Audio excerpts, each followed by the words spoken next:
What's up everybody and welcome to the channel. My name's Levi and this is All Things Metal. Today we're going to be taking a look at a knife that I think all of you should buy. Before we get started, just a quick disclaimer. If you don't like the design of the knife, the price of the knife, or the materials that are used, obviously I am not making this recommendation to you, but if all of those boxes are checked, you're exactly the person that I am recommending this knife to.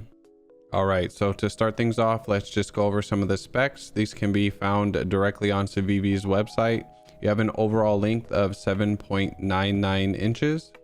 You have a blade length of 3.48 inches, a closed length of 4.51 inches, a blade thickness of 0.12 inches, a handle thickness of 0.47 inches, and a weight of 3.19 ounces or 90.3 grams. You have a brown burlap micarta on the show side. You have a stone-washed stainless steel frame on the clip side. The blade, the pivot, and the clip itself are actually bead blasted, so there's a slight contrast there. The blade itself is made out of 14C 28N blade steel, and it has a 3/4 flat grind with a small swedge at the top there near the tip and a fuller in the back of the spine near where the jimping is. All right, now that that's out of the way, let's get my opinion of this knife and why I would recommend it to you. So first of all, one of the major critiques of this knife is that it isn't very fidget friendly. One of the primary reasons for that is there's this small flipper tab. As you can see here, this isn't very substantial at all. If I grab something else like this Civivi, it has a much larger flipper tab, making it much easier for you to grab hold of the tab and get that knife flipped open.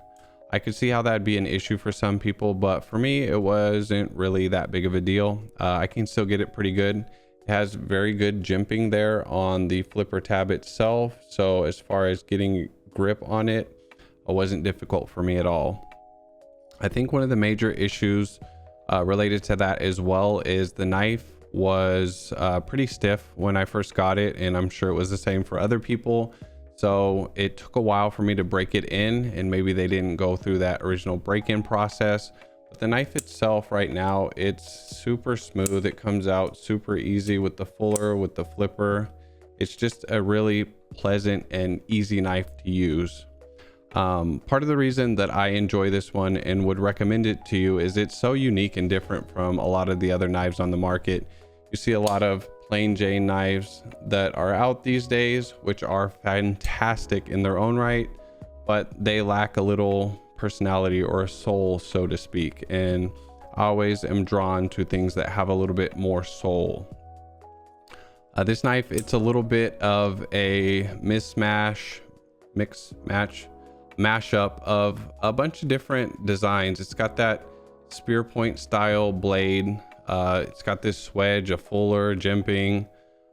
It's just a little bit, I wouldn't say all over the place, but there isn't exactly a clear design style. It's not following something that is typical and established, but I like that. It's unique and different.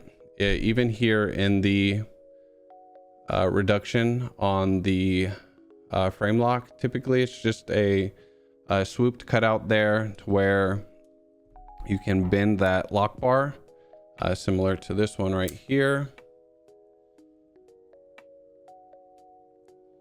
But I think the way that they did it on the Cetos is really unique, gives it a little bit more character and style, and looks really good. The clip itself is also a deep carry pocket clip, which is always a plus. Recessed screws, which is nice. It's on those ceramic ball bearings, which makes it a dream. And then the Civivis that have been coming out recently, they have this matte bead blasted finish on the pivot there, which is just a nice touch because it matches the blade. They don't have that shiny chrome looking pivot that they used to have on all their models, which I think was a good choice for them to change. Overall, I just love the materials that are used. I'm partial to frame locks. I really like them.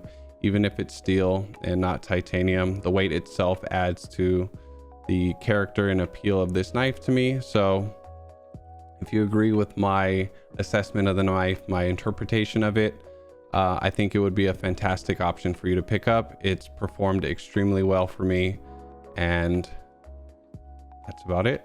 If you enjoyed the video, please consider following me at all.things.metal on Instagram to view more short form video and pictures of the knives that I have in my collection. And until I see you guys in the next one, have a great day, stay safe, stay sharp. Peace.